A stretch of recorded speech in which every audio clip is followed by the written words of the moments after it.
let's speed run this. All right, Kylie, let's just dive in. Census reporter, um, please just watch and in amazement. Watch in amazement. That's all I'm asking. All right, so you've got your profiles. You can actually start with your geography of interest, and it'll show you a profile for that geography. You can also explore different topics. I'm just going to start with insurance and health insurance documentation. Now, remember, this is a bulk download at the end of every year. And so they have oodles and oodles and oodles of American Community Survey data. Look at all these tables on health insurance. Sometimes I go to Census Reporter, even when data.census.gov is up, just for the sake of their documentation. They do such a beautiful job laying it all out. They are missing that S subject table that we were looking at before. They don't have the subject tables in here, but they do have a lots of very good information using that. So sorry, subject tables S2701. They're missing that S2701, but they do have a lot of other tables available. And yeah, let's just dive into one. I'm just gonna click on it. All right, now it's showing me all the different data points that they're gonna have, and they have different options and different clickable options here. You can also do it by race and ethnicity.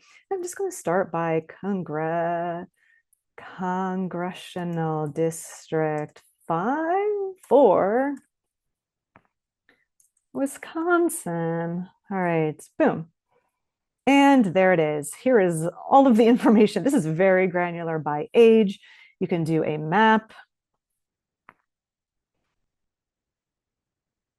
All right, you can add more places if I wanted to add Congressional District 5. Can do a distribution. They've got a lot of different ways to explore the data. Let's go back to the table.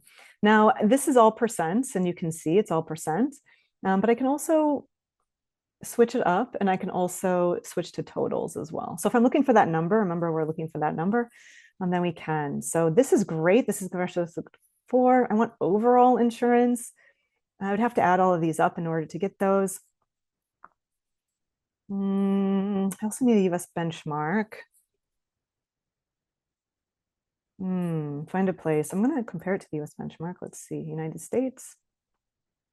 Boom, added that. I also compare it to the state of Wisconsin. Boom, added that. Okay, now I've got a state and US benchmark. Okay, it is a little bit too granular though, right?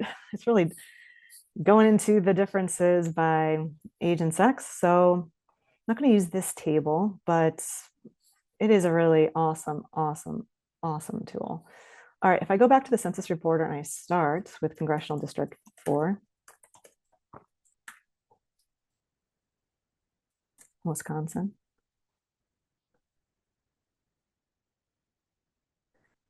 Then they do a really beautiful job of sharing all of these different data visualizations. You can expand, you can embed it. I mean, look at all this. It's very cool.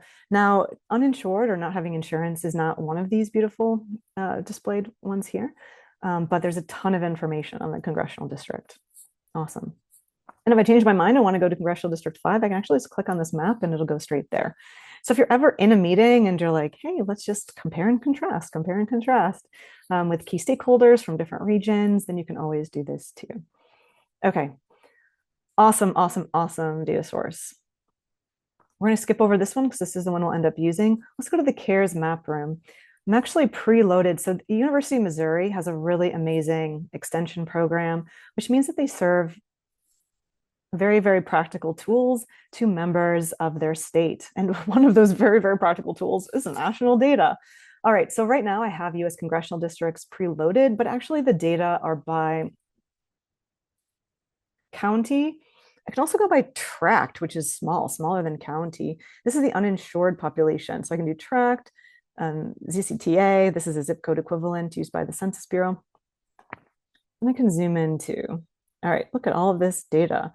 All right, so the CARES map room actually has a ton more than just uninsured. One of the reasons why we love this data source is because they have pretty much every available, publicly available data set I've ever known are in here. So these are just their recently added, these are their most used data, but oh my gosh, they have so much data. It is so good. These are just their topics.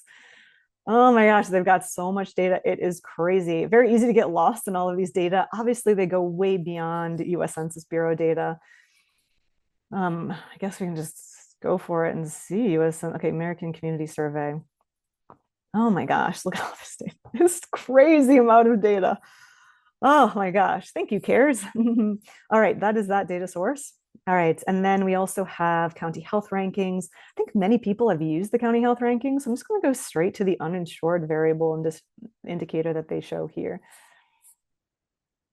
All right, so here's their uninsured. And one cool thing about this that you might not know about is that they do show maps and they show tables as well for the entire state. And we're just going to let that load for a second. And it'll show the state levels, and then you can download that table, which is really, really nice. Time's up, you can download the table there. You can also look at it by congressional district. Now, it's not data by congressional district. The data are still by city and also by county.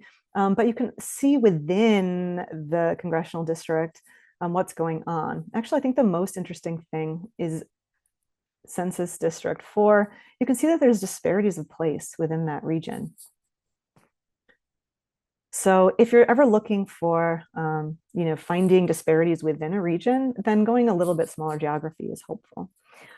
All right, very, very cool. They've got benchmarks. Thank you, County Health Rankings. Congressional District Health Dashboard. This one's a newer one to me. I was very excited to find it. And they've got a really nice benchmark here. They've got a really great set of 40 indicators that they've selected, some of which are from the US Census Bureau data. And this one is for uninsured. So here they show uninsured by congressional district. Let me just zoom in. All right, so you can see this is why I kind of like county health rankings a little bit, because like District 4 looks good overall, at least when you're looking at it in this context, but there might be disparities of race and place within it.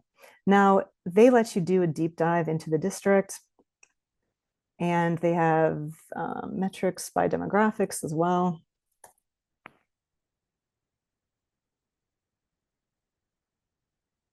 Uninsured here, that's their 40 indicators. And then they show it by male, female.